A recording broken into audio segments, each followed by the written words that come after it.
revision. That wouldn't have held us back. Hopefully that won't come up. I don't anticipate that coming up today, but we'll and that's something I'll definitely check in on. All right, so we have Garish but not Kevin yet? Correct. Okay. And from what I understand, Kevin's going to be a couple minutes late anyway. Oh, okay. Then I'll give just a minute to get things started, get Rachel here, and we can start very soon.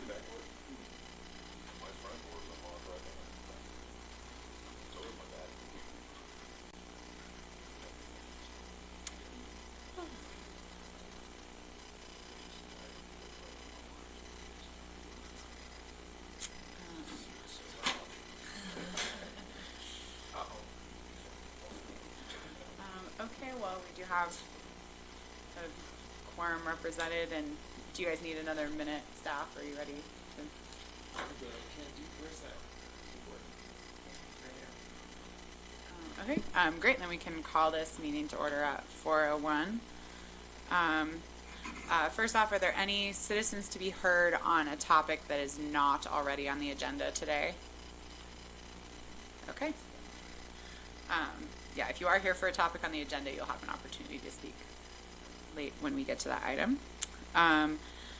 Next, among planning commissioners, have there been any ex parte communications or anything necessary to disclose before we start?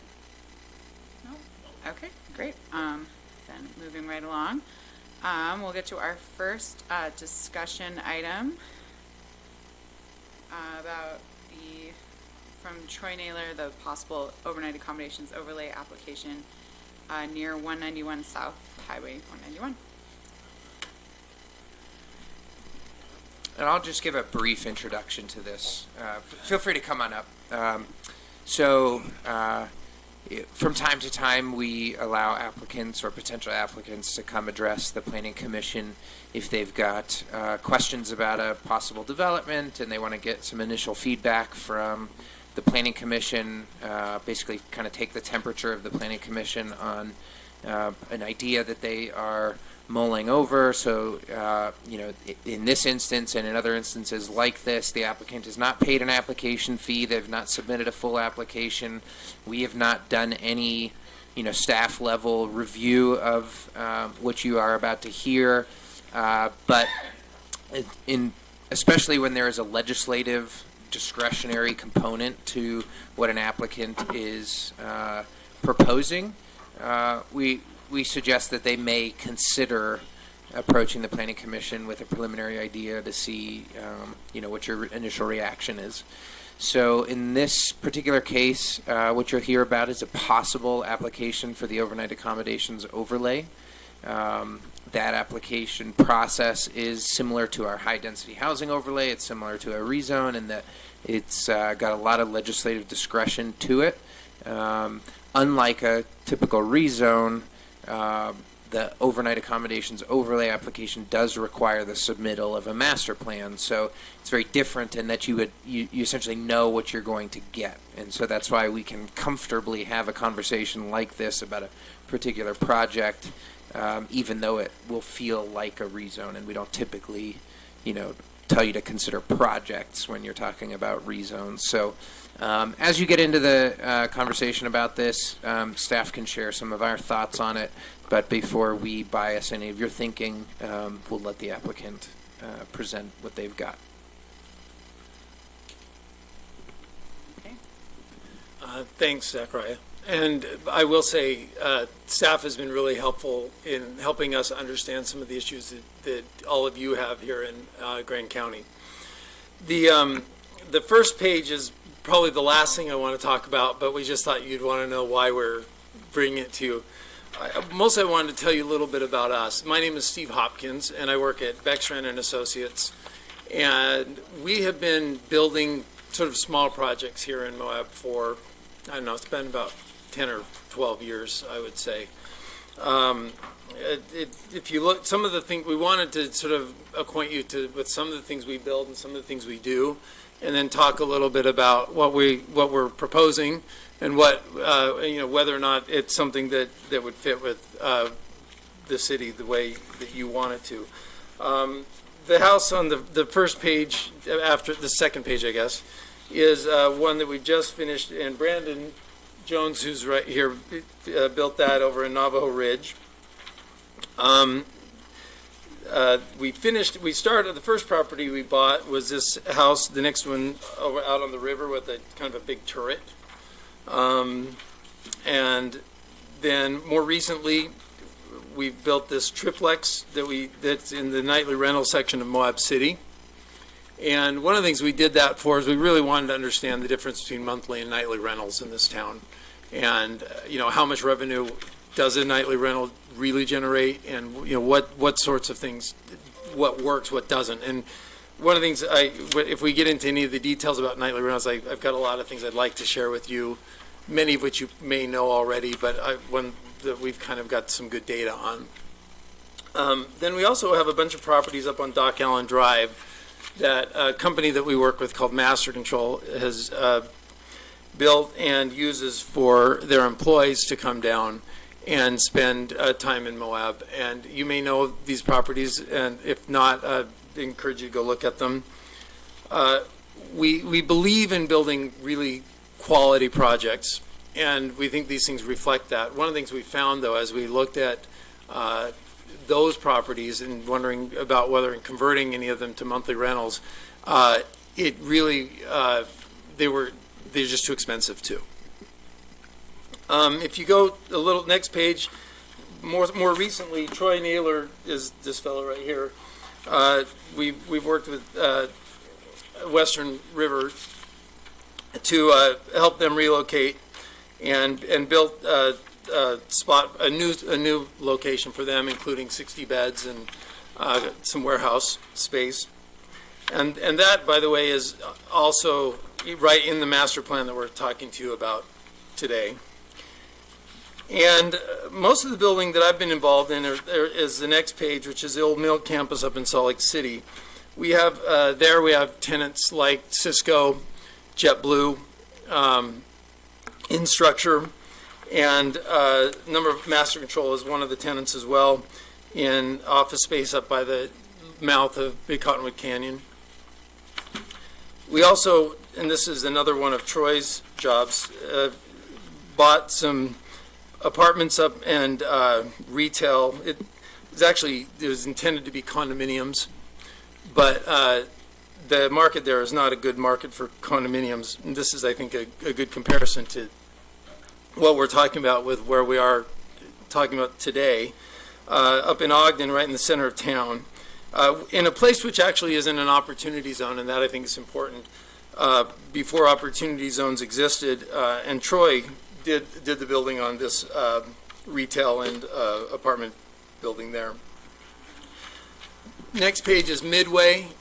These are buildings that that Bextran did not participate in, but some of Troy's work before we met him. And if you look at the other page, the Midway developments, that's also some of Troy's. That last picture in the whole deck is the big piece of dirt right there. Troy insisted on putting that in there because he is really proud of the way his job site looks. And he wants you to know that even when he's in the middle of building something, it's very clean. And so while we all kind of sat there and weren't sure why he wanted that big piece of dirt in there, he insisted that you should see that. So I wanted to start with kind of helping you understand we have a lot of projects. We have a lot of things we can work on. We're not typical developers where we always need to be building, or we always got to sort of run in, turn a quick profit, and run out. But we believe in what we do, and we always try and make decisions based on sound economics. And so what I wanted to talk to you a little bit about today is where we are with this property in just a little bit south of town here, and talk to you about some of the issues that both staff raised and that we believe you might raise, and talk to you about ways that we could make this work. Because one of the things we don't believe in doing, we're not the kind of developers who will either come in and fight you the whole way just to get what we want. We're also not interested in being the people who sort of promise you everything and then later tell you that we couldn't do it. What we want to do is really reach an understanding before we start about what it is we're doing and helping put us all in a place where you're getting exactly what you expected, and we're providing exactly what we said we would do. So if you look at this proposal, what we've got is a mixed-use development where we have the western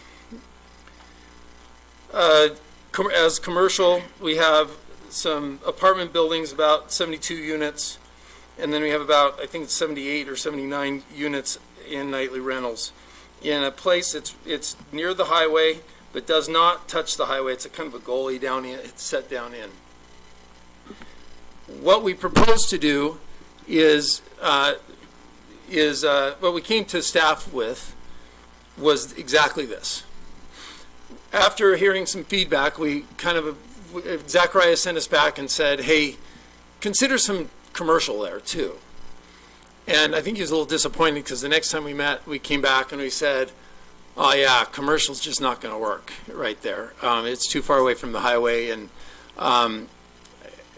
one thing we do believe, and we would be willing to work with you on, is if you look at the bottom of this map, all that school trust land's right along the highway.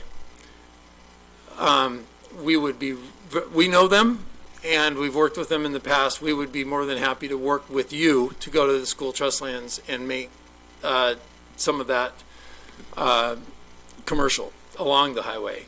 But the path to get down into this site from the highway is we just don't believe it works for commercial. And actually we know a bit of detail about what School Trust Funds is doing with that property. We've looked at it because we wanted to be prepared. And so to the extent there's an interest there, we'd be happy to talk to you more about it. So then we proposed this, and Zachariah said, look, I want you to know, he was great at not, and Zachariah, you get to rebut anything I said that's wrong. But he said, I want you to know, there's real concern about nightly rentals here. It's just a big deal, and we were aware of that, and that's why we were talking to him first. But the way it came back was he said, look, you really should try and find a way to do something different or more. And we kind of went back with a pencil, and we spent a couple weeks looking at it. And we've realized the big nut to crack for us on this one is the infrastructure costs. Over, Dock Allen and other places in the city where you've put in roads and you've already built infrastructure. I'm sorry, just a second. Garrett's just texted me that they lost audio. Do you know how to reconnect?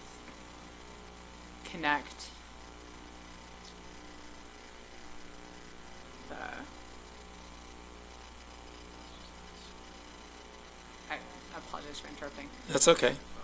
I wanted, who is it, Gary? I wanted Gary to hear it. Gary, that fellow.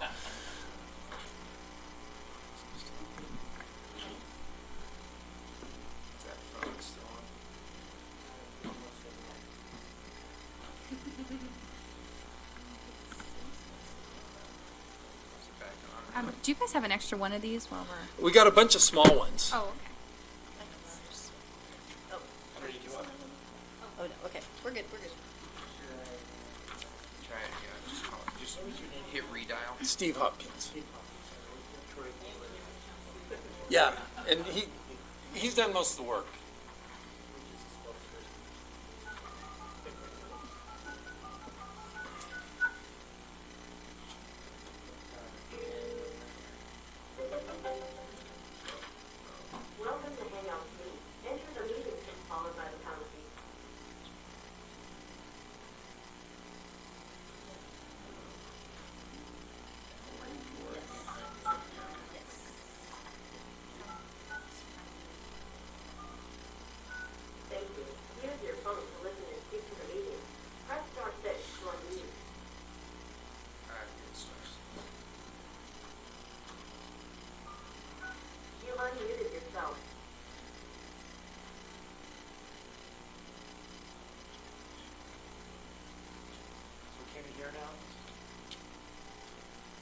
Garrett, you with us? they're going to recall Okay. themselves. So.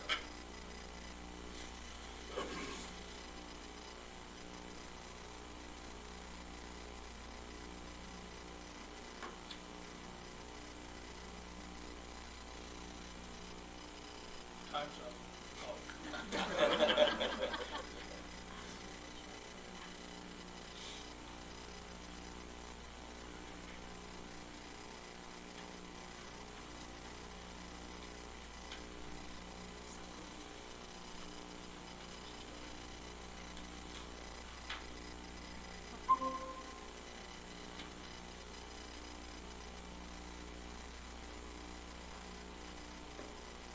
Kevin, are you with us? Yes, I am.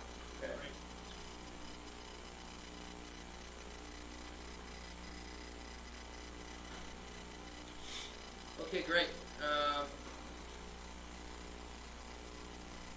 And-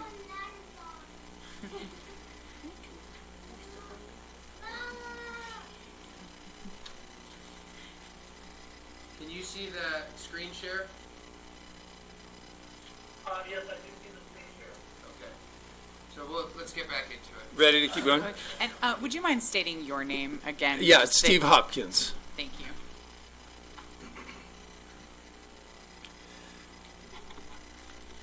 So what I was saying is, as we looked at other ways we could use the property that made it work, the thing that really struck us as the biggest challenge on this piece is the infrastructure, which consists primarily of the road and the sewer line, which needs a full-on ejection pump station to work.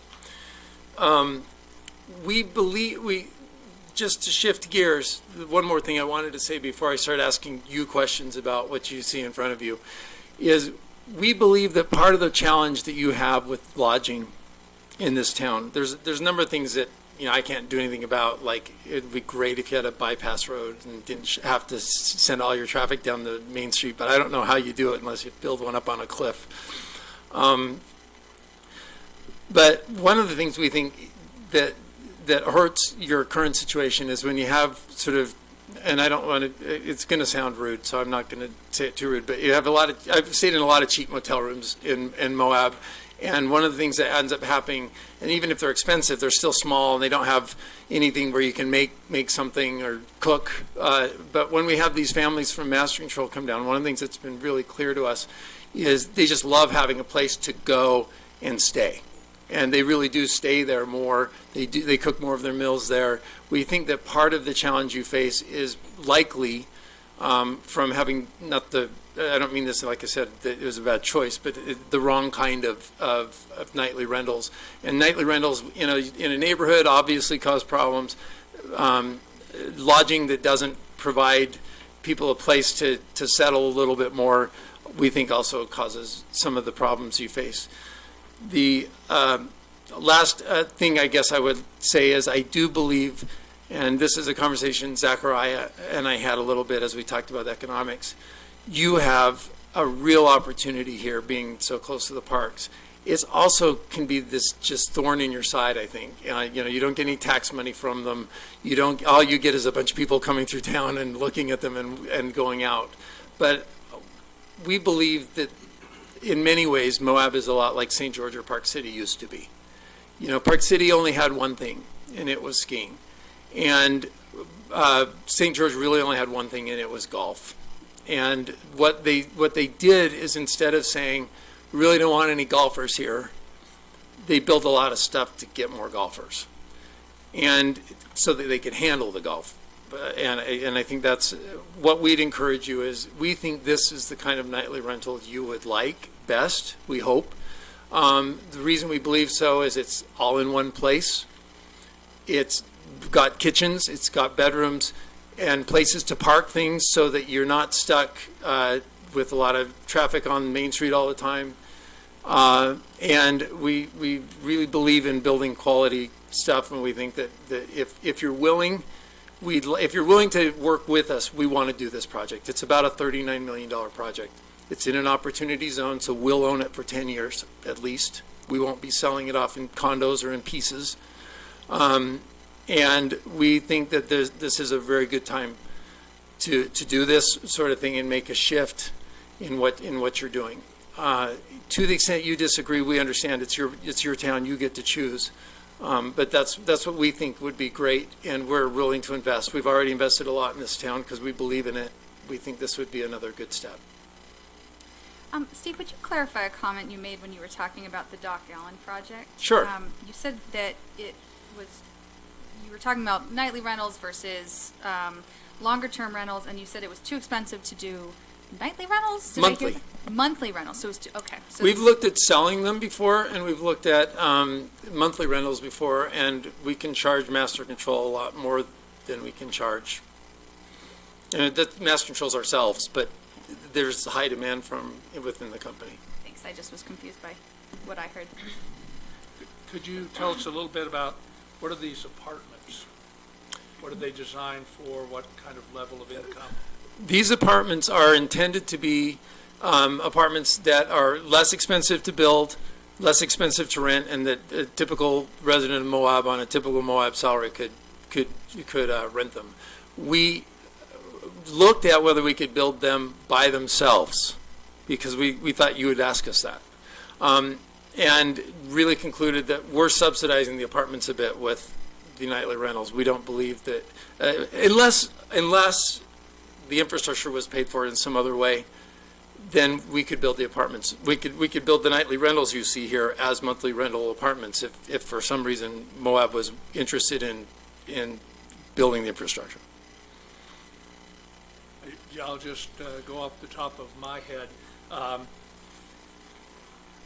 I think it's going to be difficult to do overnight rentals. Mhm.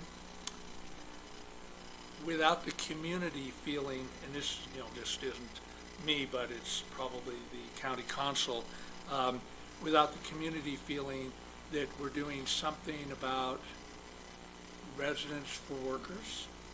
You've got, of course, it looks like you might do your own employees there, which is a really good thing, but other residents that are either for workers or for some kind of affordable housing might convince folks that this is a project that has a real community benefit. So my personal opinion is something like that would probably make it more tempting to do more overnight rentals. You probably know our statistics on overnight rentals and how many we have, and that we are probably in some senses I'm going to guess the community doesn't want a lot more overnight rentals without some benefit to the community, I guess is the way I put it. So let me point out a couple of other pieces because I haven't walked you through this very well. Right now, the existing there's 60 beds that are with Western, and those are for their employees. And that but there's also 72 This is that units. yellow building on the map? Bottom left. Okay. But Oh, I see. those other three proposed buildings are 72 units of monthly rentals.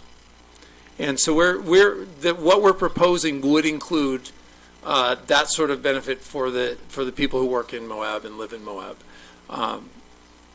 And what we're saying is we can build this whole plan if you're amenable to it. We can do this. But what I was trying to sort of anticipate a couple of concerns about nightly rentals by explaining why it is that we need to do the nightly rentals along with the monthly rentals. I have, just from a logistical question, this is maybe more for staff. Would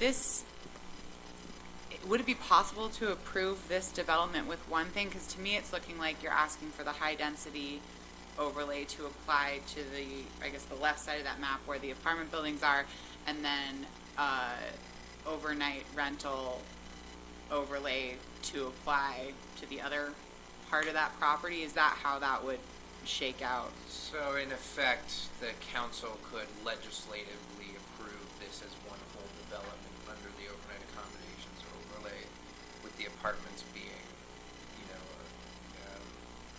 a component of the overall site plan, because that legislative discretion is there. Like even Residential density is higher than what the base zoning density would allow. Uh-huh. So they would have to legislatively approve, the residential, which would be above the base zoning density. Right. But so this could potentially be It approved. would be all through the overnight accommodations overlay. Okay, so not through the high density overlay, it'd be all through the overnight accommodations. I think because it's listed as a high density. It should. Oh, no, I'm sorry, that was just my That's own the mistake in the next notes. agenda. Yeah. Yep. So I see, so it would be all, it would all be approved through the overnight accommodations. Okay, thank you for clarifying that. And, of course, this is a terrible, awful thing to say, but with the kind of deed restrictions that you might have, that is something that might say this is for permanent residents, can they do that if they decide to do it, the county? They could, they could choose to do that. The council could say, unless you do that, because of this overlay process. Unlike a rezone, you can't do that in a rezone process, but because this is discretionary process, I haven't seen any, bona fide evidence that the applicants intend to do that or want to do that. So that would have to come in, during the I mean, approval process. I do think that's something that would be meaningful, rather than saying, oh, it will be at an affordable level, but being willing to say that those apartments would be held at the standard of the HDHO, or there's a high density. So the deed overlay. restriction on those units is a restriction that the units are occupied by primary residents who are actively employed. Okay, and I would not want to be in a position where we can't rent them out because we can't find enough of those, but otherwise that's exactly what we intend. So the answer to your question is no, they are not willing to deed restrict. Well, the answer is I'd want to understand the deed restriction before I would Pretty simple. without. It's a primary residence and active employment. That's pretty much it. The short answer then is yes. Well, you've twisted my arm, Zachariah, and that's always what we intended for those units. So we can probably find a way to make that work. So you all would manage the apartments? Is that the? We would manage both the apartments and the nightly rentals with the same organization. Knowing that this is adjacent or related to the development that's already on the site, of those 72 units, is there any agreement that's being discussed to keep some of those reserved for Western River alongside the existing employee housing? So that would be open to? No, Okay. we haven't had any discussions on that front, and we would be happy to work with Western in any way, and we think that Jason is fantastic.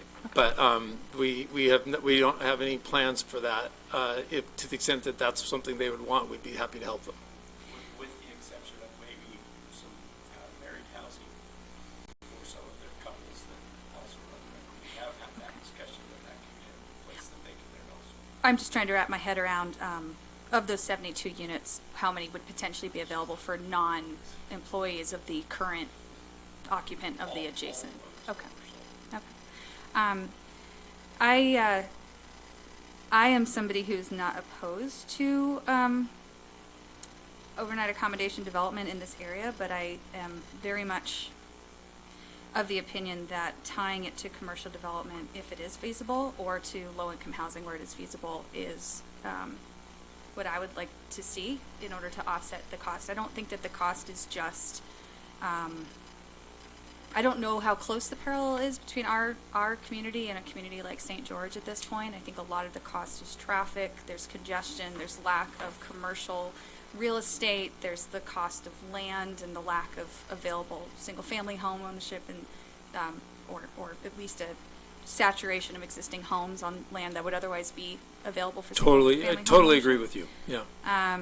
You know, as well as just there's such a pinch for commercial space downtown, and with every person who visits on the weekend, that's one more person at the grocery store, one more person in the bookstore, and so for long-term residents, it makes it harder to keep that quality of life. And I think that those are things that, if it's possible to, as you are revisiting this, consider, you know, for the residents in the apartments you're proposing, where are they going to do any of their, you know, basic shopping? Is there anything that you might be able to satisfy to keep them from having to drive into town? it's that balance that I'd like to see if I were to make a recommendation to the county council related to overnight accommodations. Would you, or here, the question that the thing we feel like is really imperative for commercial, we would be actually really delighted to. That property right along the highway there that Sitla owns is literally they're talking about transferring it to UDOT. UDOT still is not going to pay any taxes, and they're just they're talking about a trade between them and UDOT so they can get a little more money, a little more property down in St. George where they've already spent a bunch of money trying to make it work. I think if we had Moab, Grand County or Moab, or all three of us go to them, we're familiar with Sitla, we know them well. In fact, the last go around, I was nominated to be on the board. And Governor Herbert did not choose me, and I'm not sad about that. But the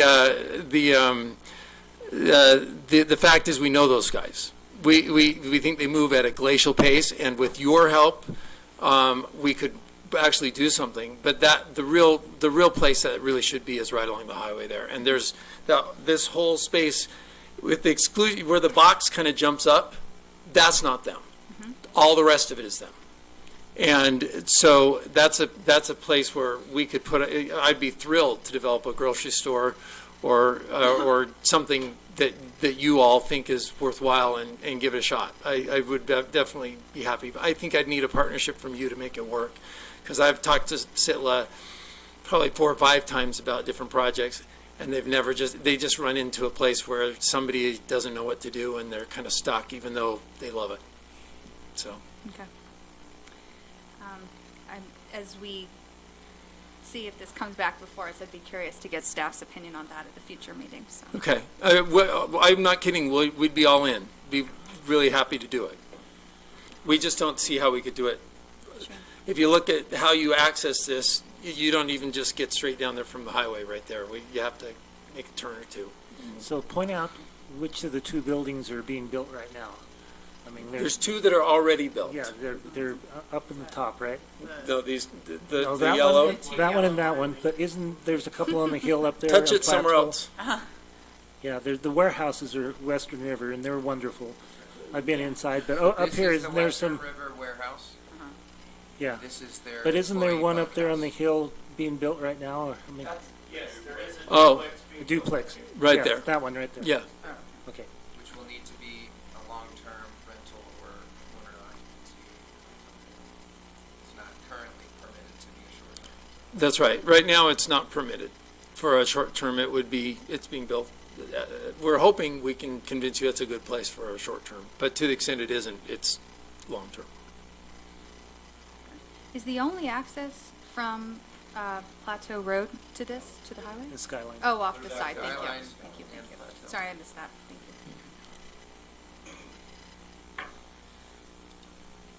So I want to be cognizant of time. This is just a discussion item. You have a couple of planning commissioners on the phone, and staff doesn't need to weigh in, but if you'd like to hear our initial thoughts. Yeah, I think it would be helpful to hear staff's initial thoughts. Do you want to see if anybody? Oh, I'm sorry. Kevin or Garish, is there anything that you'd like to add, or any questions that you have for for Steve Hopkins?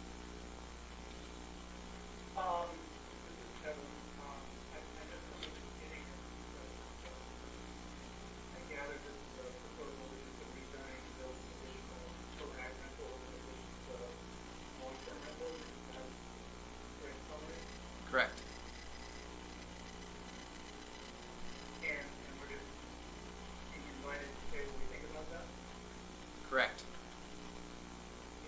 And Correct. my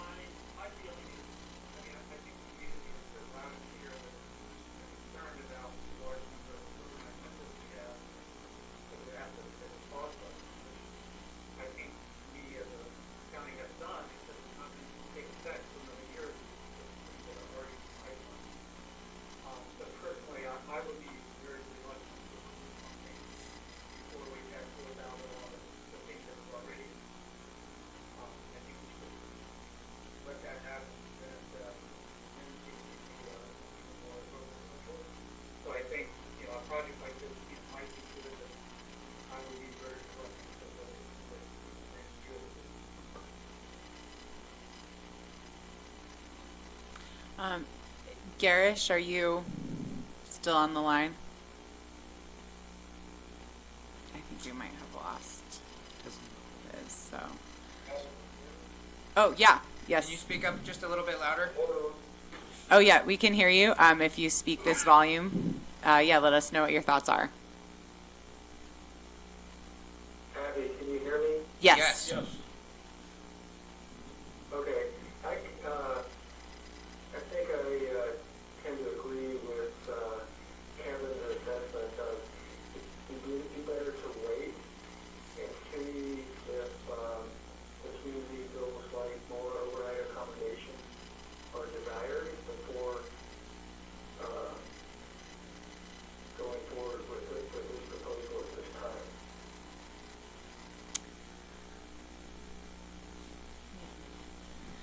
And I think, I mean, yeah, I think that is a good point. We've certainly gotten a lot of feedback that people are, I mean, would like to see what's actually in the pipeline built before any substantial projects are approved. But, yeah, any other thoughts from commissioners before? I like the idea, I mean, to work with a developer that would want to work with the county, because some of the developers are just here for the money. Sounds like they're here for the long term and willing to compromise and work with the county, and I like that. And I do think it's very compelling to offer that many apartment, you know, high density, lower rent units with an overnight accommodation. I think that would certainly, I think that's a very compelling point of this potential proposal. Yeah, and I'd probably re-emphasize that actually, I'm not sure where I'd stand on the proposal when it comes in, but it's that kind of incentive for the county that would probably, you know, would make the prospects much better. So I appreciate that part of it. I think the geology of this site is particularly interesting. If all of the sites were on the same plane, I would probably have a different opinion about this, but given that they are down in the gully, just for what it's worth, that changes my opinion on this a little bit. Would you mind sending a digital copy of this package to the staff so that we can send that out to the other? That would be great. county- We'd be or happy to do commissioners? that. Thank you.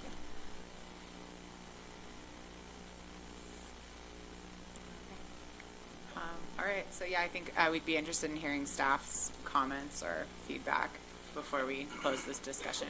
Thank you, Steve. Thank you. Yeah, thank you very much. Sure. Again, being cognizant that this is just a discussion item, I'll give you very brief remarks. I have met with the possible applicants a couple of times. I think it is accurate to say that, you know, I'm a little bit dismayed that it hasn't been, you know, the proposal hasn't evolved at all based on the feedback that we have provided to them. In terms of the pros and cons, you know, the pro of this proposal is that there is a commercial warehouse there, there's a bunkhouse. Of course, those are already in existence, so those aren't part of what's being proposed. But what is included in their proposal is new apartment residences in addition to the overnight accommodations. So, you know, there were many folks who didn't want to entertain any new overnight accommodations applications, and that was a contentious conversation, right, to even establish these overlay districts so that the county could entertain some forward-thinking and dynamic and exciting applications. I would say, for me, this does not fall into that category. The apartments certainly add value to the proposal, but the balance is not in the side of the spectrum that I would feel comfortable with. Basically, the number of apartments is less than the number of overnight accommodations that are proposed. I mean, they could be adjusted so that they're equal, but it's, again, not in the ratio that I think this community is looking for. I have encouraged the applicants to strongly consider other commercial activities, which they have resisted. I understand that they're not going to develop something that doesn't make money.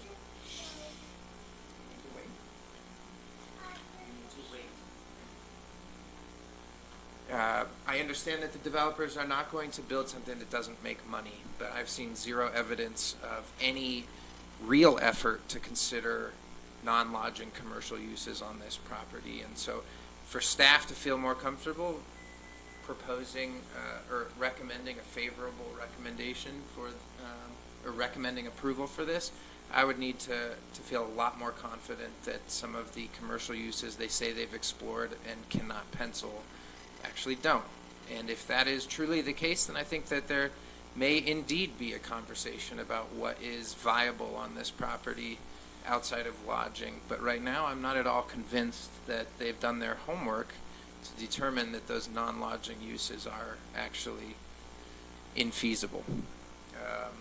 So I do trust that the developers will build a much higher quality product than we've seen.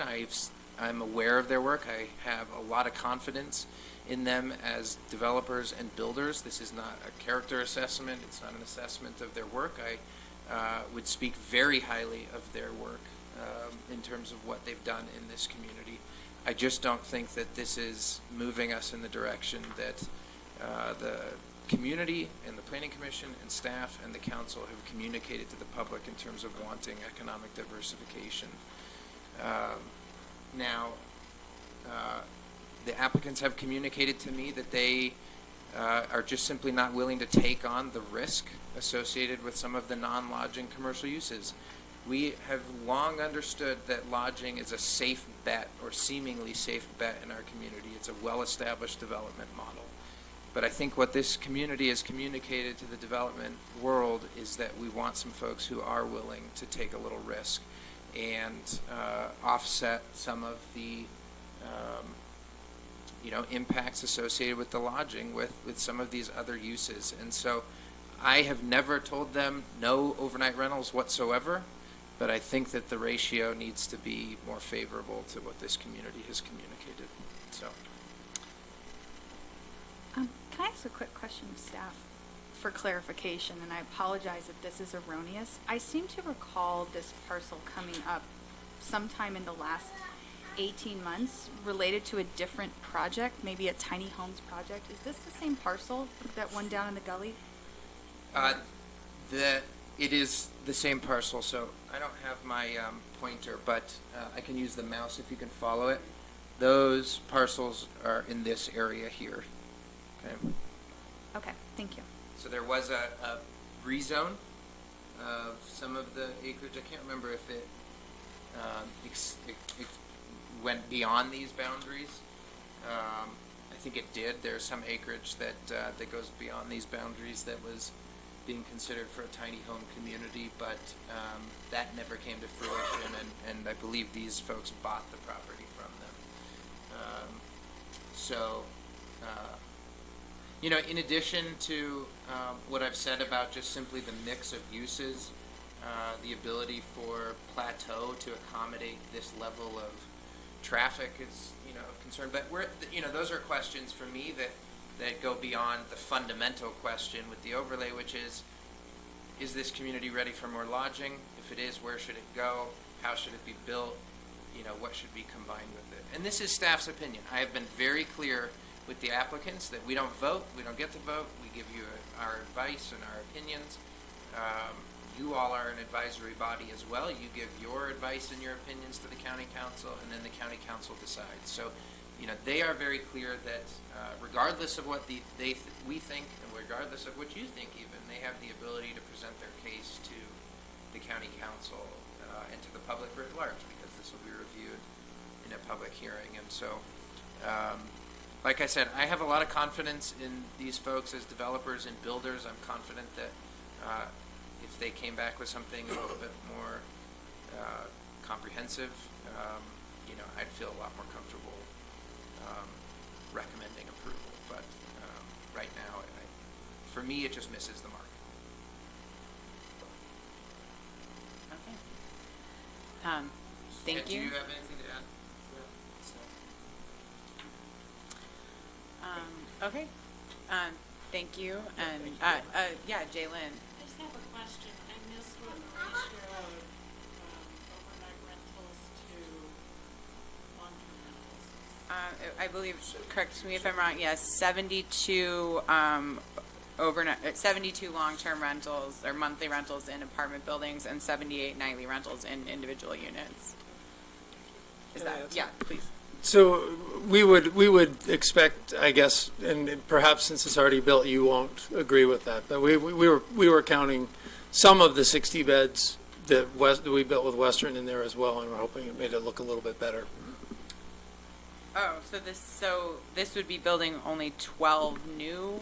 No, in addition to sorry. the 72 units, when we did the math and, Oh, I how see. many are, we're saying, geez, for 60 beds, that's worth at least, 20 or 30 units.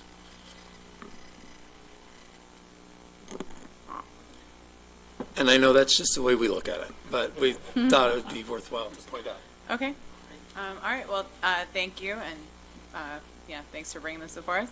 So, with that, we'll move to the next discussion item on the agenda tonight, the HDHO sunset clause discussion.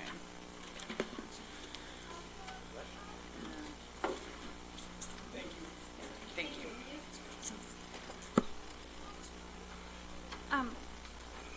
Abby, Yes. do we have people here for the action items? Might we move the discussion after? Yeah. Oh, sorry. Do you agree? You're into that? Okay. I thought we were waiting on action items until 5 o'clock, but, Only for public hearings. oh, okay. Thank you. All right, well then, great. I think that's a great idea. Let's then move ahead to the first action item. We'll revisit the sunset clause discussion after we go over these. So, we're looking at the amendment of Lot 1 to Lot 10 at the All-American Acres subdivision. Okay, let's get this updated on the screen here for you, public.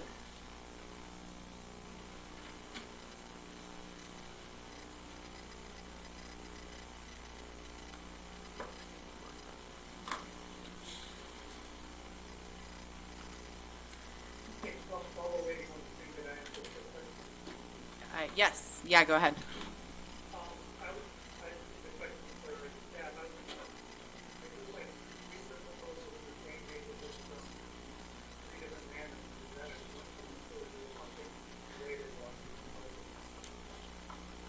I had Sorry, that. we were futzing with the Oh, computer. that's okay. Repeat I that had question. that same question. It was, so these 3 subdivisions that we're looking at are coming from 3 different landowners. Correct. Is there a reason that we're looking at them all at the same time? Has this all No. just, Because they're This neighbors. is the time when Incidental, All okay. American Acres has its day in the limelight. okay, cool, yeah. So, And it's not the last application that you're going to see in the near future. okay. Yeah, there's absolutely no rhyme or reason as to why all these applications have come in at this time, or why you're reviewing them at the same time. It just happened to be the way that we received them. okay. Thanks for clarifying. Okay, well, we battle with the computer to at least get the screen share showing what the packet is reflecting, which you already have. We'll go ahead and get started.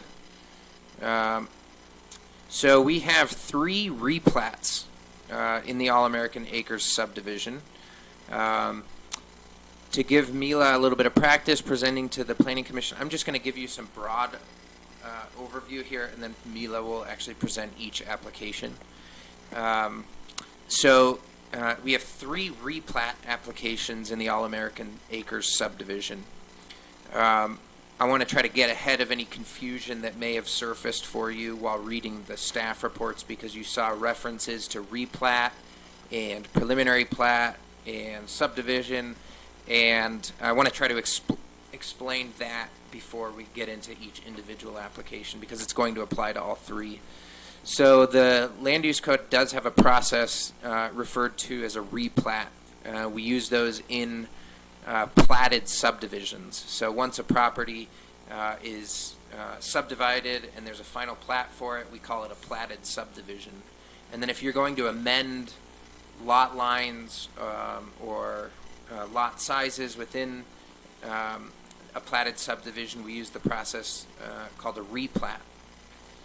in these three instances, you have 3 lots in a platted subdivision that are that the applicants are requesting to further subdivide. And so in the replat process, if somebody wants to create new lots, then they have to follow the same procedure as a preliminary, or as a full subdivision.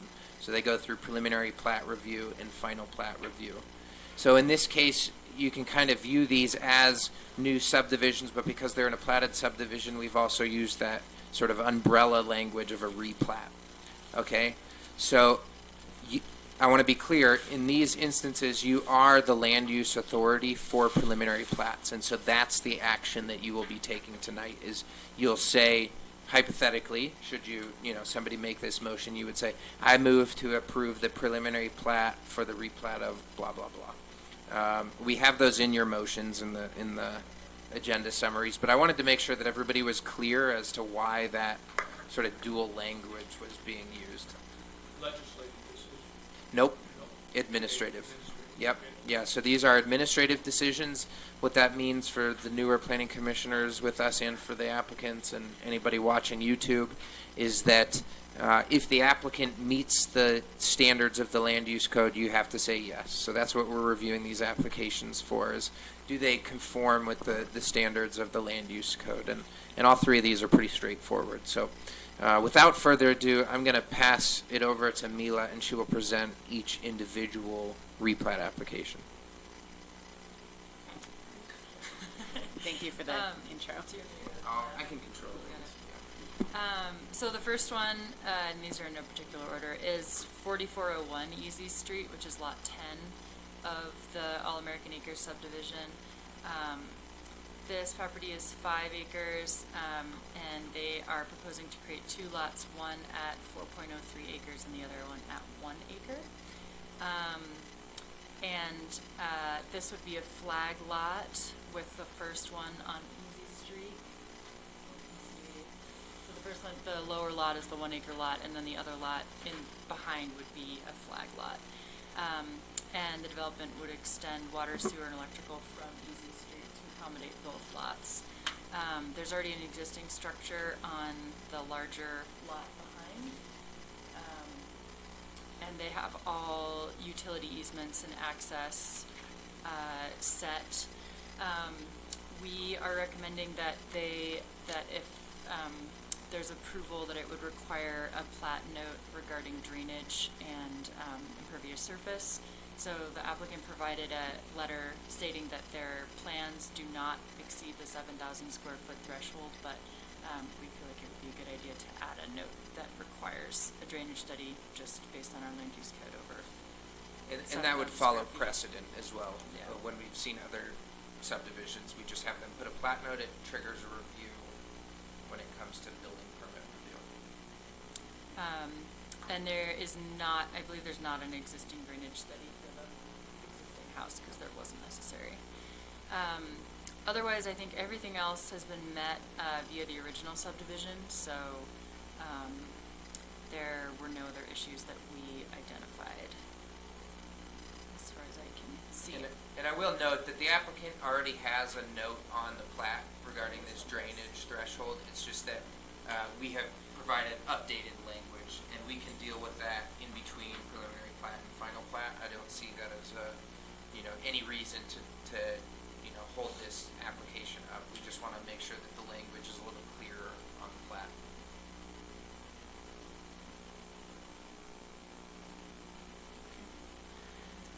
All right. I mean, yeah, this seemed pretty straightforward, looking through, so I'd be willing to entertain a motion, or if there's any other questions for staff, or are you to the applicants for this? Not this one? Okay. I have a, The last one. so I have a question on, I guess it's page 29 of the packet, and I'm just not clear where the percentages come from on this page. So that's 29 of 94, and maybe Kenny or somebody can help me through this. It's not your document, but when it says, for instance, that the total lot 1 development plan is is 4,600 square feet, and that's 0.7%, and I don't know what it's So, I read through this and, the math is not correct. Yeah. And it isn't on this and a couple of others, right? Exactly, yep. And so we noticed that, and we were not too concerned about it because these are just, plans. And Right. like we said, we're requiring the plat note would basically take care of any discrepancies in those numbers anyway. And also, they're all under the 15%, so. Exactly. They still are, even if you correct the math. Exactly, Yeah. okay. So we caught that. Yeah.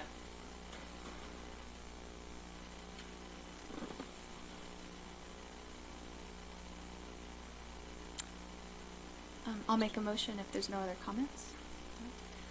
I move to approve the preliminary plat for amendment, right one? Yeah, amendment 1 of Lot 10, All-American Acre Subdivision, replat located at 4401 Easy Street, subject to the following condition. The applicant shall update the drainage-related plat note as follows. Are we comfortable with me saying as stated As in written. the agenda? Second. Okay, any further discussion? And Kevin and Garish, if you have any questions or comments. Yeah, I've got a question, Abby, can you hear me? Yes. Hello? Yes. Yes. Oh, yeah, go ahead, Garish. So there was a subdivision 4 or 5 years ago out of this area, and one of the houses, no, there was a house on the property that was not connected with the sewer system. Is that the situation on this house, or is this house already connected to the sewer?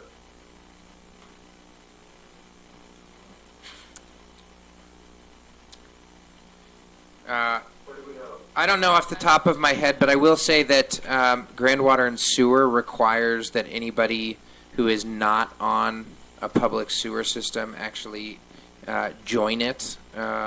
So we would, my assumption is that we would have heard that from Grand Water and Sewer when they reviewed this and provided an approval letter.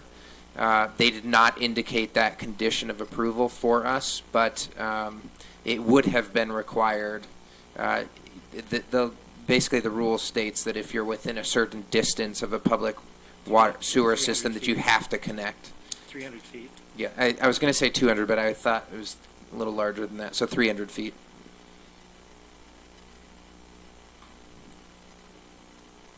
So, Zachary, I understand that you're pretty confident that if it was not connected to the sewer, that Grand Water and Sewer would pick that up? They would require it. And you could, I mean, I don't know that, I don't think you need to add this to the motion, but we can just double check that in between preliminary and final plat. Okay, that sounds fine. Okay, thank you, Garish. Kevin, anything you'd like to add? No, I don't have Okay. All right, so that's kind of out of order. I apologize. Emily, since you made the motion, do you have any further discussion or anything? No further discussion. Okay. Anyone else? Okay, then I think we can call for a vote.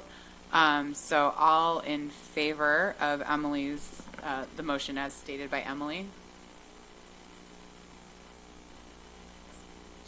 And Kevin? You didn't see you Or- raise your hand. I'm sorry. I know. We've all raised our hands.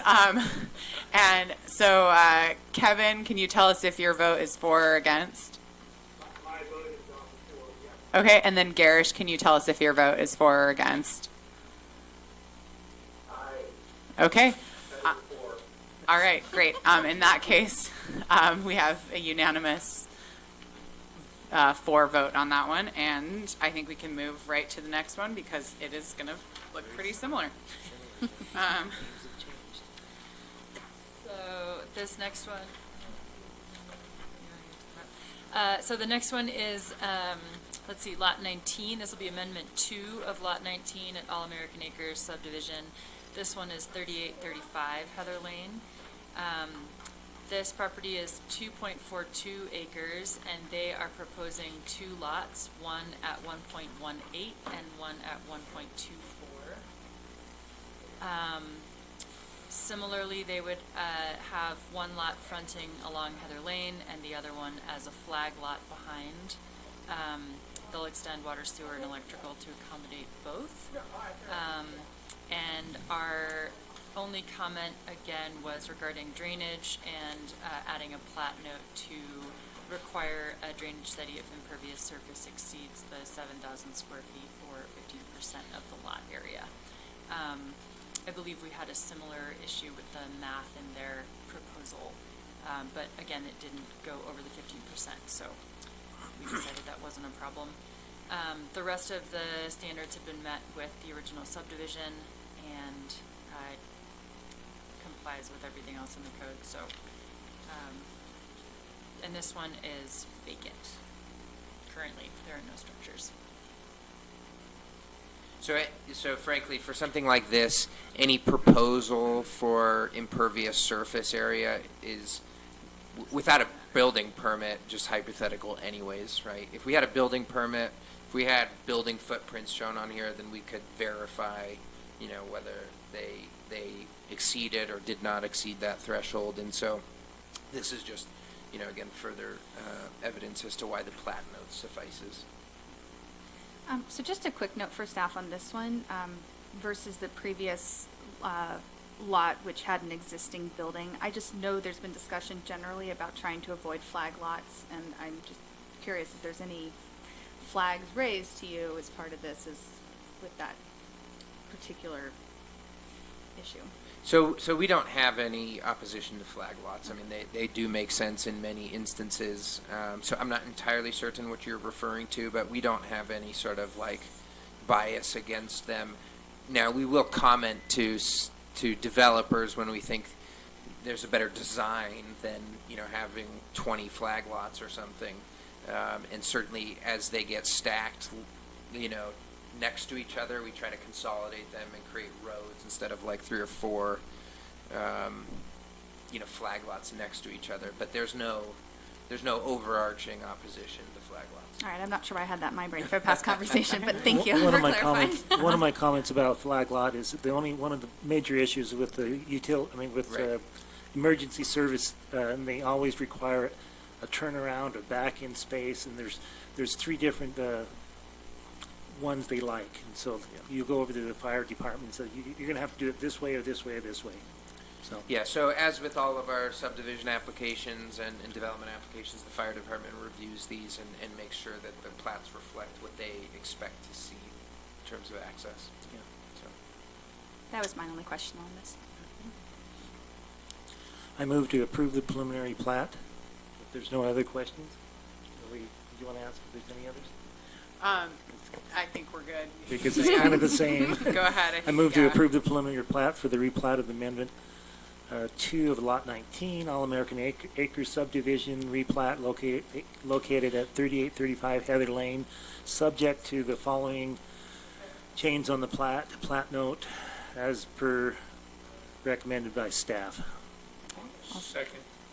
Okay. All right. So we have any further discussion, Brian or Bob, Jalen? Yeah. Just a clarification, I did notice on the paperwork, people like me rely on it to know what kinds of hearings it requires. And I did notice, even though these are kind of identical, this one lists public hearing at both the planning commission and the county council level, so. That would have been a mistake on the staff report then. These should have been, yeah. I thought All of these are it just did. one public meeting at planning commission, one public meeting at the council. Yep. Perfect, thank you. I thought I had caught that. I noticed that when I was reviewing these as well. I thought that I had updated it on all 3 of these staff reports, but looks like maybe I missed this one. Oh, I do see what you're talking about. Yeah. But okay, thank you for clarifying then, staff.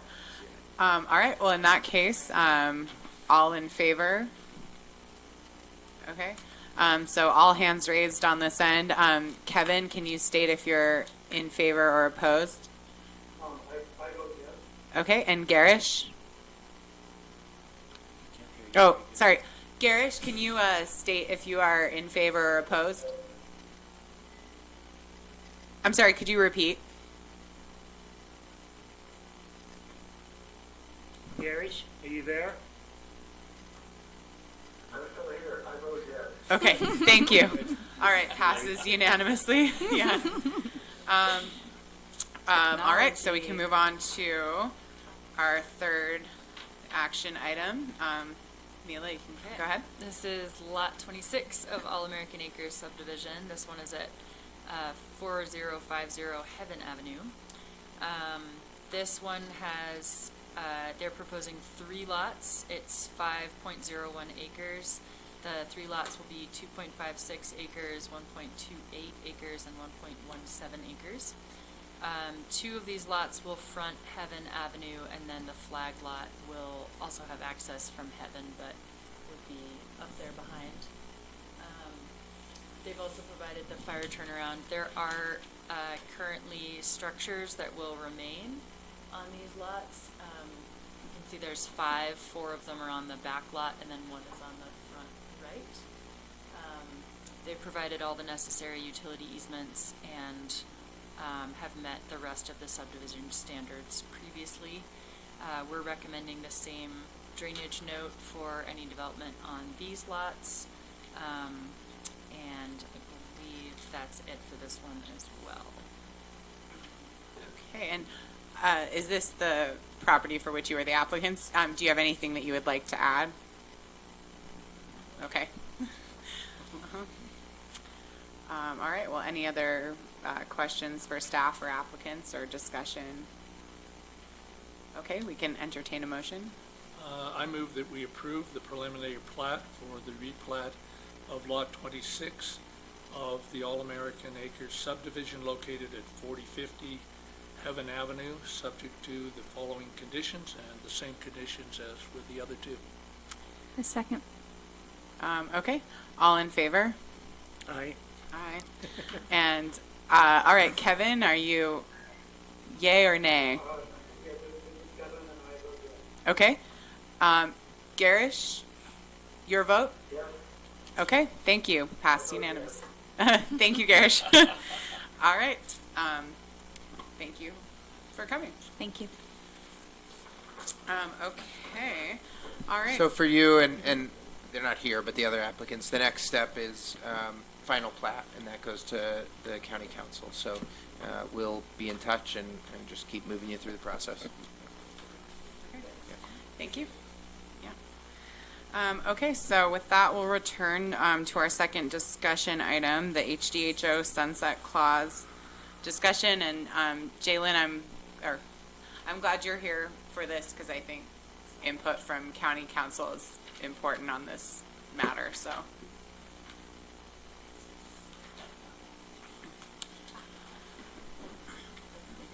Okay, so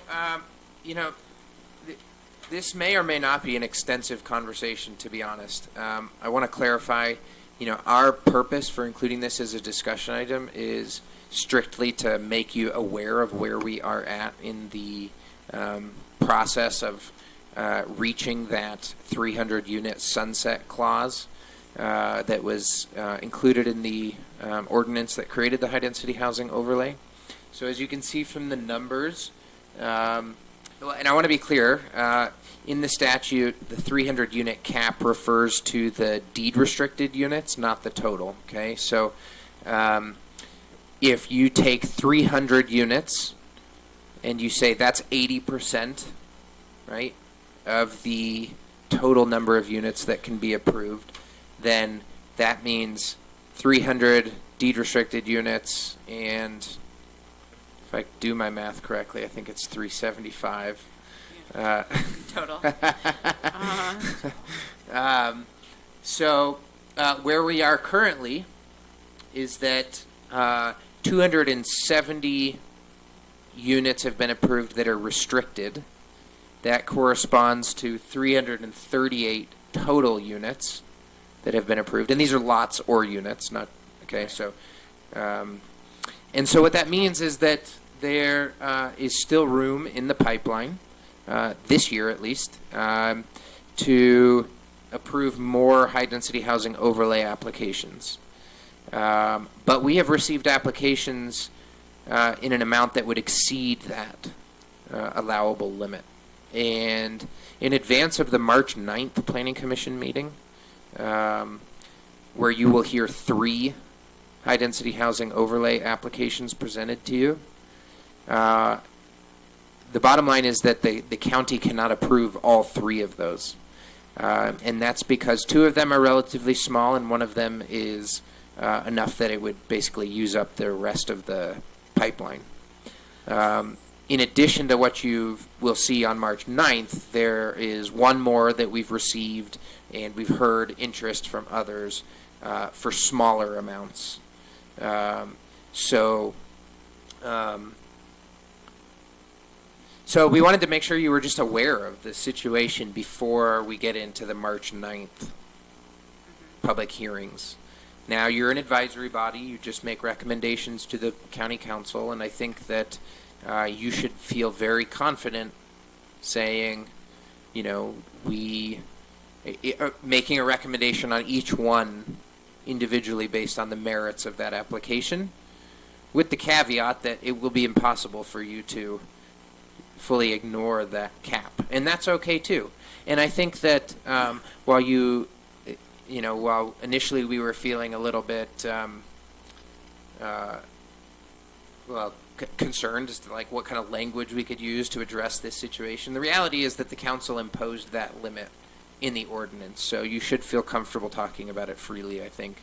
And some planning commissioners have said in the past, well, I wish we could view all the high-density housing overlay applications all at one time so that we could sort of compare and contrast them. You in effect have that opportunity, but I also want to just encourage you to review them on the merits of each application first and foremost, and then, you'll frankly be able to consider how they all fit together. So, I'm sorry, just to clarify really quick, so this list that we're looking at, the ones that are not approved, are those the proposals that we will see at the March 9th meeting? Not all of them. You will see 3 of the Right, 4 we'll that see we 3 have. of those 4, but we have not seen Correct. them yet. Okay, thank you. Well, actually, you have seen one of them We've seen, in a much larger version. So the Via Mayor right, subdivision, that remember was the Via Mayor. initially a 78 unit, Yeah, multi-story, multi-family, building, multi-structure development on the east side of Spanish Valley Drive. right. remember that They went back to the drawing board and have since submitted an application with basically what's left in the pipeline. Okay, thank you. Zachariah, so let's see if I've got this straight. We don't have to rank these. We can just pass them on if we want to, and then the council has to make a decision on what they want to choose. Should we pass them more favorably or not favorably, or we should just probably look at them and say, yeah, this makes sense, and this makes sense? I think that will become evident on the day that the applications are presented to you. You'll see them all next to each other in the packet ahead of time. I think you'll be able to, make judgment calls on your own as to how you want to communicate to the council what your recommendations are. Even while, in your motions, kind of sticking to the application that's in front of you, right? I think that, if you can read between the lines there, you can communicate to the council, truly what you think in terms of each individual application and also, indirectly how they compare to each other. I will tell you, I think, short of completing our staff reports on these, our opinions, each one of them is not going to be equivalent. So, I had a question. Where did the 300 number come from? Maybe Jaylyn I mean, is that just Came an from Jay arbitrary- Lynn. Is that just an arbitrary? Terry, it was Terry. I mean, it's just a, But it was, yeah, that's a good question. I mean, why isn't it 500 or 400 or 200, you know? That's just a question I have. I don't know where, Well, I personally, not speaking for the whole council, but I personally would like to see how this all plays out. I'm still not confident that we aren't gonna have a lot of empty units sitting here with that many. So, I mean, if you take, do you want me to move the microphone? Yeah, do you mind? Yeah, Just, please. We can't, just because they're but recording. that is not our concern And if it's there's just the empty discussion, units. so per feel free se. to It's take the a seat. developers, though. That's the. Yeah, it could be. Okay. Okay. For now, at least. Yeah. Uh-huh. So, For now. so there doesn't seem, so what does the council feel about seeing projects in excess of that 300 number? Is the council confident at just, I mean, sticking to the ordinance, cutting it off at 300, not entertaining anything above that? Can I currently? actually answer that? think they Oh, would They definitely. can't. Yeah. There's no, Right. there's, until the They ordinance would have changes. they'd have to change the Yeah, ordinance which means that at you all level. would see that first. Right. And I want to be clear, Thank you, staff sir. is not here advocating that you increase Right. that number. Just I want to be wondering what clear we're on working that. with. Yeah. You know, we initially, and I don't want to steal your thunder, but I No, can go try to add a little additional context as to why that number is what it is. At the end of the day, it's an arbitrary number, okay? But the concept behind including a unit-based sunset clause, was that there were concerns that the high-density housing overlay would facilitate too much development, too much growth, and there were concerns that, you know, and I think these are, you know, frankly appropriate, that it was a bit of an experiment, right? And that we did our best homework possible, and that there were sound fundamentals, policy fundamentals behind it, but that at the end of the day, you know, we needed some time to see how it would actually play out. So there's a kind of a two-pronged sunset clause in here. The ordinance expires after 2 years or 300 units, deed-restricted units being approved. And so once it was clear that there was desire to see a unit-based sunset clause included, kind of as like a release valve, then it was just a function of picking the right number. So, you know, staff came out of the gates with 1,000. You know, then it went down to 200, then we went up to 500, and then ultimately it was settled on 300. So that's where it came from. But the number itself is arbitrary. The concept behind it is that many people felt like we needed a cap and a release valve. Is that fair? Yeah, that's fair. And having said that, I'm sure the council would absolutely be willing to entertain more, keeping in mind that we do have close to 300 units going up out at Arroyo Crossing. So 300 plus 300, it's a lot of units, and having worked with a population that will probably definitely want to take advantage of that, many of them can't qualify for loans. Many of them can't pass background checks, and that may be an issue going forward. That's why I personally would like to see how it all plays out. And I would say that my position as you know, a staff advisor has evolved. You know, initially I was, you know, when we started seeing, you know, some fairly aggressive development applications coming in for the high density housing overlay, and we're like, oh, we're going to reach this cap in 9 months, right? We need to, like, you know, accommodate more density. It actually shifted pretty quickly. You know, in between the city of Moab and Grand County, we're going to have close to 1,000 residential units entitled, you know, once we're done with this. I mean, we're already pretty much there. We're talking about the final handful of developments in this high density housing overlay. It remains to be seen, you know, how many and which ones of those will be built. You know, local governments can do a lot to create a regulatory environment where new housing can be built. Doesn't mean that new housing does get built. And I think that what we don't want is a bunch of zombie subdivisions where we've approved these subdivisions, you know, maybe even some of the infrastructure gets put in, but then they just languish over years if there's a recession or if they don't actually come to fruition. And so, fortunately with this process, applicants need to get to a final plat approval within 24 months of their application being, or of their overlay being approved. And so, we may even see a situation where, like, some of the overlay developments that have been approved actually get released, but, some of that 300 unit cap gets released.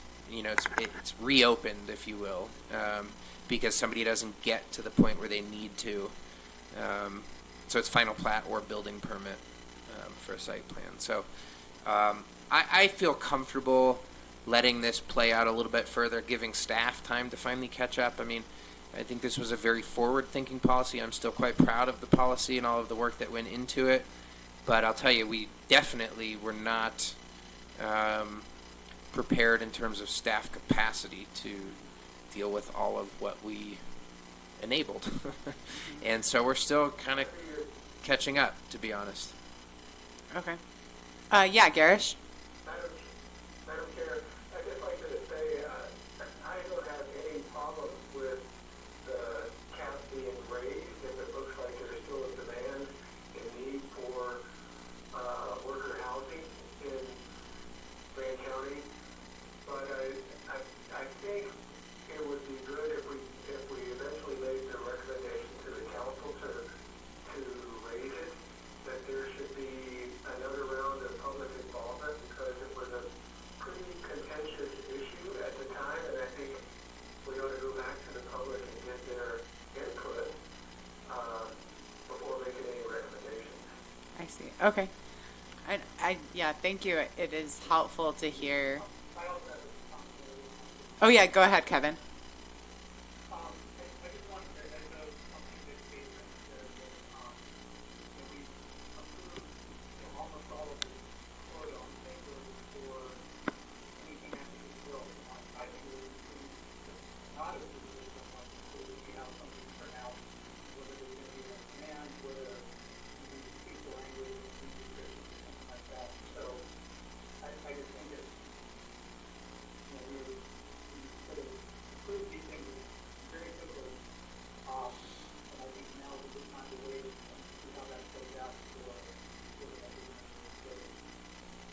Okay, thanks. Okay. All right. So does this also mean that after the March 9th meeting, that they will stop taking any applications for high density? I mean, I guess once that cap is approved, if someone would like to apply for the high density, do they just have to wait until potentially the cap is raised or one of the approved, the time lapses on a thing that was already approved, or would you just, would it just be? So I mean, we inform folks when they come to apply that, where we are in this pipeline. They get to make a decision on whether they want to pay the fee and submit a full application. Mm-hmm. We don't make that decision for them. We say it's not a function of first in, first out. That's not the criteria that the council established. It's discretionary, right? So, the first 10 could have been denied, right? That's not exactly how it all played out, but, basically if somebody submits an application and then, mid-process we reach that cap, then, I think we can hold their application and let them know, if the council's ability to review and approve it becomes legal.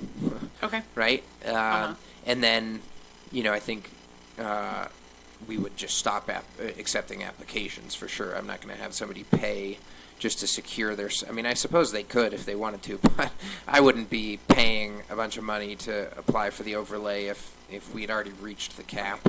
It couldn't legally be approved. Yeah. Okay. So it sounds like within a month or two, we'll probably reach it. I would... Well, maybe, maybe not. That depends on how this one application, the largest application, Right. gets reviewed. It is a possibility. But not a guarantee. Now, if that application is denied and all the other small ones are approved, there will still be room in the cap for other small applications. And I mean, like, 2, 3, 4, 5 lot or unit developments. So, So you'll see kind of what our opinion is at the next meeting. Have we had any that are starting to build, go vertical, any of these approved ones? Yeah, so the second development that was approved, it's a 2-lot subdivision on Starbuck. My understanding is that they have a manufactured home en route. So they actually got a building permit, and they've got that en route. And then the first one that was approved, the 40-lot subdivision on Spanish Valley Drive, that was Glen Lentz development. Started off as sandstone cottages, now it's Sundance Village. That they are very close to final plat. So, and I know he wants to get some structures up ASAP.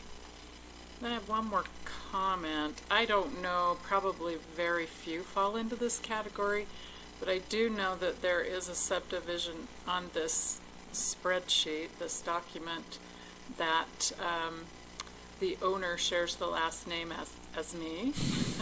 And I do know that of those 4 they're asking for, it's not mine, those 4 they're asking for, 3 of them are already existing houses. Right. So is there wiggle room to take out the 3 and only count the 1 new lot towards? Not the way the ordinance is Okay. written. Yeah, so that would have to be an amendment to the ordinance. I mean, really, the intent was for new right. houses. Now, I would say that is like very. I mean, very Probably nobody unique. else. There might be 2 or 3 other existing units. I think in the Murphy Flats development, there's 2 that were counted that are existing. And the Via Mayor would have 1 if it's approved, but all the others are all new. Yeah. So, and the ordinance says where there are existing and proposed lots or units, they all count towards that 80% requirement. So, in the example that Councilwoman Hawks raised, 3 of the 4 units are existing, but they still all need to be deed restricted because of the way the ordinance is written. So one thing to raise related to this first discussion item this evening, the question came up about deed restriction, and I understand that would come under the overnight accommodation overlay zone were it to move forward and not the high density overlay zone, but that does raise the question from the deed restriction perspective. You have the 300 here, the Arroyo Crossing development, possible 72 apartments under deed restriction. Now you do start to get to a saturation. So I just think, if we are going to consider requesting that or suggesting that of developers, that also has an implication for how many of these we may need moving forward should this reach maximum build out, not just hit the ordinance cap. So I think that could have implications for offsetting potential developments as developers consider coming to us, and it's just something I think to be aware of, and if I might consider that in my thought process as I'm weighing some of these potential projects as well. All right, any other question or discussions related to the HGHO sunset clause? Okay. No. Thank you for putting this together and bringing it to our attention before next week. It's definitely, or next meeting, it's definitely good to go into that meeting with all the context, all the updated numbers, so. Great. All right, well then, for next, we have future considerations. And one future consideration that I have that has come up before is that planning commissioners have been reviewing the general plan, trying to. I've received comments back from some people, not everyone. I think it's been just kind of a hectic last little bit. I know it kind of was for me. So I'm hoping that I've started to put together people's notes. But I'm hoping that by next meeting, March 9th, or if that's a really full meeting, maybe the meeting after that, to have an organized and kind of comprehensive list of what planning commissioners have picked out as specific priorities and specific parts of the general plan to look at. I think that works great for us. We're going to have 3 public hearings on March 9th as well. Okay, so maybe the next March and meeting it's would be, Possible, not likely, but it's possible some another public hearing and maybe some other land use applications. So staff is, I mean, I'm going to recommend that we postpone that retreat that we were talking about as well, which was the 16th. which was going to be the 9th. Or the 9th, I'm sorry. Oh, yeah, okay. So I think we should postpone that as well. And to me, it doesn't make sense to do that before the planning commission or individual commissioners have taken the time to go through that exercise that you just talked about. So we could tentatively push it back to March 23rd, at least for now, Uh-huh. which is another scheduled planning commission meeting. Right, let me just check real quick. Maybe, I mean, that would definitely work for me to do the retreat on the 23rd, just since we're all right here, would that? And we're calling it a retreat, but really, Right. you know. Extended meeting. Extended meeting. I mean, I think workshop. Workshop, you yeah. So then maybe if we are able to move that workshop to the 23rd, would it make sense, do you think, for me to try to have a summary and some kind of like a summary and synthesis of initial thoughts on that March 9th meeting to discuss, and to then go into further Yeah. depth on the 23rd? Absolutely. Okay, Yeah. well then let's do that. And we'll have a couple of public hearings on the 23rd as well for overnight accommodations overlay applications, 2 at least. And if these folks decide to go forward, I don't know that they'll get on the 23rd, probably not. But I know that we'll have 2 public hearings for overnight accommodations overlay applications. So on the 23rd. Everybody seems to be getting the message. Yeah. So on the 23rd, what time, I mean, if we're going to do a extended meeting, what times are We would saying? probably recommend coming in a little early, like maybe 2 o'clock instead of 4, or we could do like, you know, a lunch thing and give you a break in between the meetings. But we can finalize that on the 9th. Okay, Yeah. just think about it. Okay, that sounds great. So yeah, for the meeting on the 9th, I'll have a short synthesis summary of everyone's notes, and then we'll be able to kind of touch on that on the 9th and then go into depth on the 23rd. Great.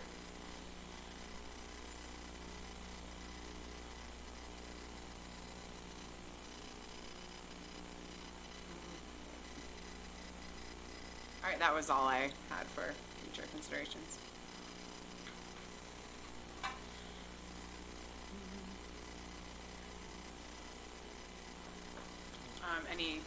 Anything else?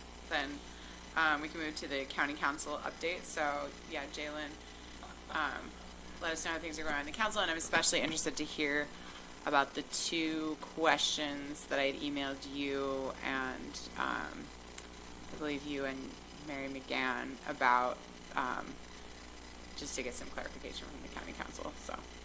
I'm so sorry you're not going to get clarification tonight. Darn. But it is on the county council meeting agenda for an actual discussion item. I brought it up as a future consideration at the last meeting. So it is on I think it's on this next meeting. I don't believe that we put it off 2 meetings, but I'll have to double check. So the March, I don't have my calendar in front of me, meeting, but 3rd maybe, March 3rd. Okay. Definitely something we want to talk about, though. Human resources is being reorganized. You may or may not be interested in that, but he has done so wonderfully. Yeah. Really. What a good, what a good business guy over there. Oh, how funny. Just a couple of notes. Anyway, it's been in the county attorney's office for a long time. We're one of 2 counties in the state, I believe, that it's housed in the county attorney. Most places it's housed in, under the county council administrator's office. And also payroll goes there too. Right now, payroll's in the clerk's office, human resources in the county attorney's office. We're gonna put those under one umbrella and move them to the county council administrator office. If that makes sense, I think it'll be a way better system. The only problem is we don't have any room, so the payroll clerk will still be working out of the clerk's office, but she'll be under the people at this office. And let's see, for those of you who follow OSTA happenings, they are perhaps getting a playground. Apparently there are impact fees, around $45,000-$50,000 that have not been spent, and my understanding is they were for improvements at Old Spanish Trail Arena. So they're going to apply for a grant and use the impact fee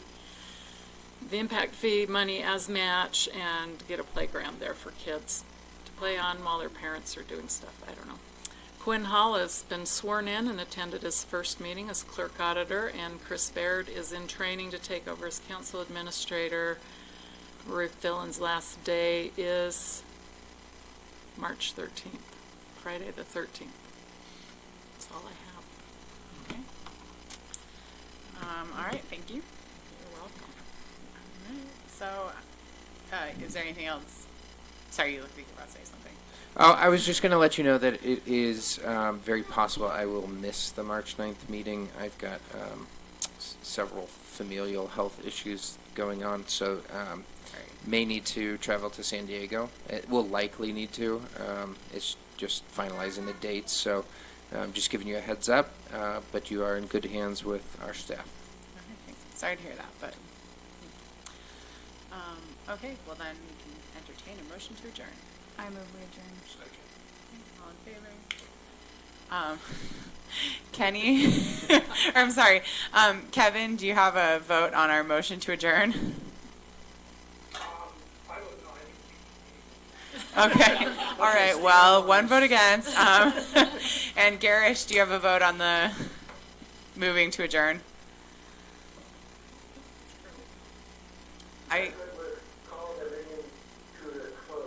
Okay, thank you. Just trying to be thorough, okay. Yes. Thank you. Come around, Kevin. Yeah, you can stay on the phone if you want a while longer. We're going home. Hey, real quickly, this is Zin's first planning commission ever. Yeah. Can we get a quick photo with you all? Yes. He's maybe the cutest planning commission attendee that I've seen in recent times. Sorry, Abby, I vote Zin chair. Seriously, what a good kid. He's hanging out. Mine would have destroyed the touch screen. Yeah.